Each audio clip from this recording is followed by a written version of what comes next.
Salut à toutes et à tous, bienvenue dans cette nouvelle vidéo. Encore merci d'être de plus en plus nombreux à être abonnés sur cette chaîne. Bienvenue à tous ceux qui viennent de nous rejoindre sur le groupe Facebook. Vous êtes de plus en plus nombreux et le groupe est de plus en plus intéressant.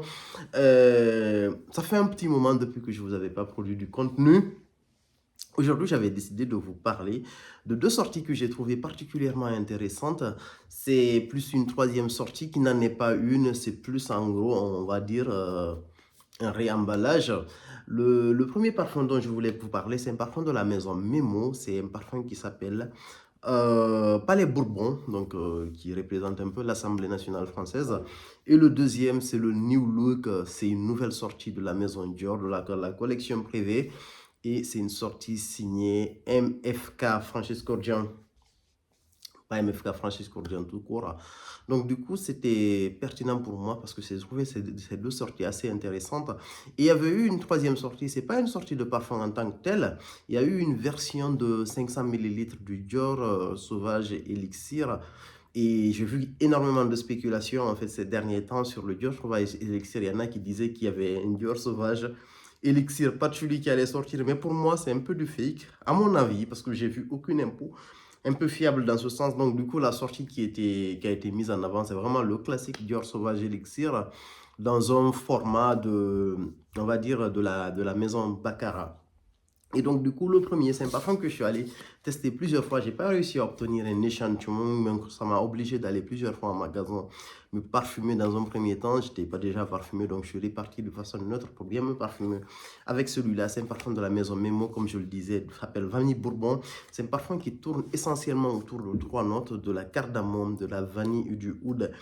Et clairement, je vais vous dire, je dirais pas c'est la plus, c'est parmi le parfum de vanille le plus beau sorti cette année, parce qu'il y a eu énormément de parfums autour de la vanille sortis en 2023, en début d'année 2000, en fin d'année 2023, début d'année 2024. Honnêtement, c'est la plus belle sortie, on va dire.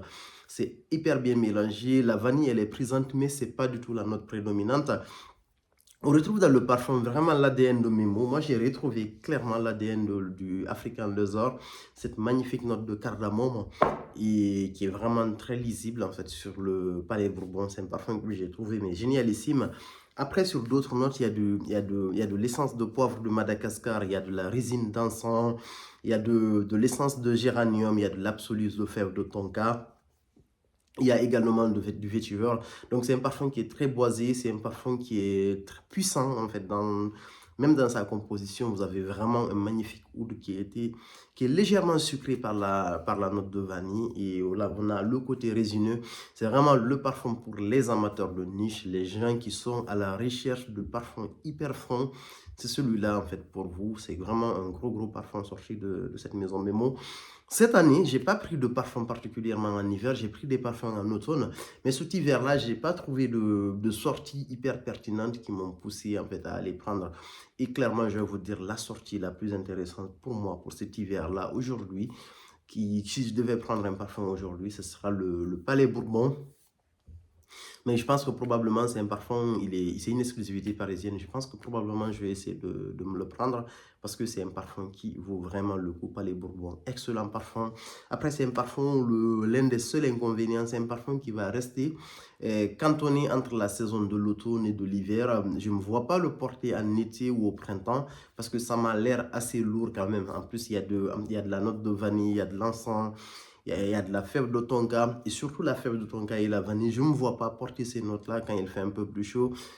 Il ne me semble pas, j'ai pas l'impression que le parfum va super bien se comporter, quoi. Donc j'attends un peu qu'il fasse un peu plus chaud avant de tester ce parfum. Parce que idéalement aujourd'hui, je suis dans on va dire, je suis dans un mood où quand je prends un parfum, j'aime bien qu'il ait un côté un peu plus transversal. J'ai pas envie de prendre un parfum spécifiquement maintenant pour une saison. Je veux que le parfum, que je puisse le porter au moins, au minimum la moitié de l'année ou quasiment toute l'année. Et donc, du coup, j'essaie de voir si ça peut être le cas du vanille, du Palais Bourbon, qui est vraiment un excellent parfum, on va dire. À ce niveau-là, la tenue, elle est très bien. Moi, je l'ai mis sur une écharpe, je l'ai mis sur une veste. Et plus de 3 jours après, le parfum, il est encore en train de sentir Palais Bourbon de la maison Memo. Excellent parfum que je vous suggère, surtout pour les amateurs de parfums de niche. Il est hyper bien travaillé. Les notes ne sont pas exceptionnelles, mais le rendu est juste magnifique. Et on a l'ADN de Memo, on a cette colonne vertébrale. Quand on le sent, on sait que c'est un parfum Memo. On sait qu'il y a une touche en fait d'un des parfums Memo qu'on a déjà senti, mais quand même, il se démarque. Et la deuxième sortie, c'est une sortie de la maison Christian Dior, c'est le New Look. Également, j'ai pas réussi à me procurer un échantillon, donc du coup, ça m'a obligé à me réparfumer plusieurs fois avec lui. Et là, j'ai une touche encore où j'ai senti en fait aujourd'hui. Et j'ai encore le parfum qui est très imprégné. Donc, le New Look, c'est un parfum qui est très joli olfactivement. Ça, il n'y a absolument rien à dire si vous le vaporisez. Il est joli, il est beau. Mais après, en fait, il y a toujours il y a Francis Courdian derrière ce parfum, donc il y a une grosse attente quand il fait un parfum. On est obligé de le comparer par rapport aux propositions qu'il nous a déjà habitués au marché. Donc du coup, le parfum, je l'ai trouvé beau dans un premier temps quand je l'ai vaporisé. Il était très beau. C'est un parfum d'aldéhyde. Essentiellement à l'ouverture, on a de l'encens. Après, c'est pas du tout un encens fumé. Donc, du coup, c'est ce qui fait de cet encens un encens assez transversal. Même les gens qui n'aiment pas l'encens particulièrement peuvent porter ce new look. Et en note de fond, je crois qu'il y a il y a de l'ambre, mais c'est pas une ambre très plaisante. C'est plus une ambre. Pour moi, ça m'a plus l'air d'une sorte d'ambre gris plutôt que de l'ambre, en fait. Mais c'est une très belle ambre, mais elle n'est pas imposante, quoi, dans la globalité, ce que je vais dire. Maintenant, mon avis sur ce parfum-là, si je ne connaissais pas du tout beaucoup de parfums, on va dire, pour quelqu'un comme moi qui aime énormément les parfums d'aldéhyde, j'aime beaucoup le Kouros par exemple. C'est un parfum que je pourrais prendre en fait. C'est un parfum que je pourrais prendre et que je peux porter quasiment toute l'année.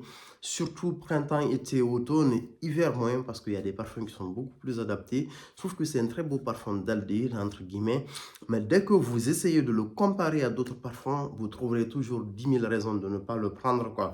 Si je le compare par exemple au New Look le premier New Look, la version de 1947, que je trouve beaucoup plus riche par rapport à cette version-là, où on retrouve sur le New Look de 1947 du poivre et un aspect qui est très floral, du benjoin et de la vanille en note de fond.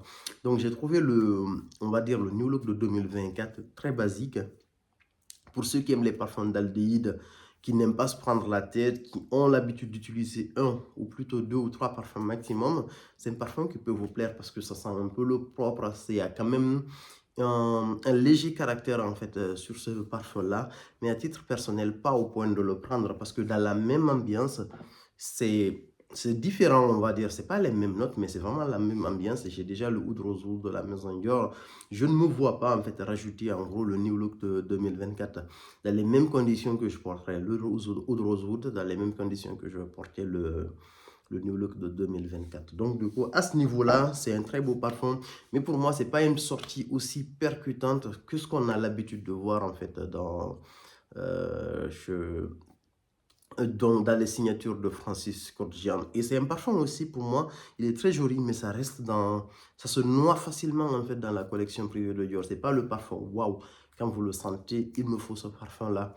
Quand je compare, par exemple, entre le Palais Bourbon et celui-là, même si c'est des notes totalement différentes, j'ai été plus happé par le Palais Bourbon que j'ai trouvé excellent par rapport au New Look 2024 qui est beau, mais pas plus que ça, en fait.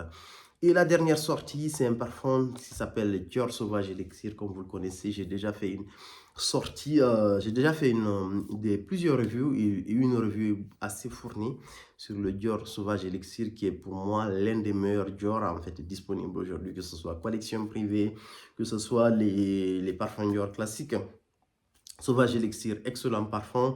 Donc, du coup, ils l'ont mis ils ont mis 500 millilitres de ce parfum-là dans une très belle bouteille de la maison Baccarat. C'est quelque chose pour moi qui n'est pas choquant. Le parfum coûte 7 500 €. Il y a beaucoup de maisons, il y a Chanel qui l'a déjà fait, Bulgari l'a déjà fait. Je suppose que d'autres maisons de parfums l'ont déjà fait. Il y a des parfums qui sont beaucoup plus chers que ça. Là, par contre, vous n'achetez pas le parfum, vous achetez plus en fait la pièce de collection du Baccarat, ce qui est assez correct dans les pièces, dans les objets du Baccarat en fait, en généralité. Après, je pense que c'est pas un parfum qui est destiné à nous, on va dire. Il y a une clientèle particulière de chez Dior qui achète ce type d'objet en particulier. Mais bon, après, si vous avez un portefeuille qui fait une performance moyenne à la journée, quand vous lissez sur une année de plus de 7 500 € à la journée, écoutez, vous pouvez vous prendre cette belle bouteille. Mais si vous voulez juste 500 millilitres du Dior Sauvage Elixir, allez vous acheter 5 petites bouteilles de 100 ml. Ça va vous coûter 1100 et quelques euros au lieu de claquer 7 500 quoi. Personnellement, si j'aimais les pièces de chez Baccarat, je vais aller me prendre une très belle pièce de chez Baccarat que je vais mettre dans mon salon et me prendre un petit parfum Dior Sauvage à côté. Mais bon, après, c'est pas le... Je pense pas que ce soit le mindset de la clientèle visée par ce type de parfum. Donc voilà ce que j'avais à dire, mais j'aurais bien aimé voir une très belle sortie, une sortie hyper percutante de la maison Dior CDMF, quoi, parce que pour l'instant, il n'y a rien qui m'a happé. Voilà ce que j'avais à dire sur ces sorties. Merci beaucoup. À plus pour de nouvelles vidéos.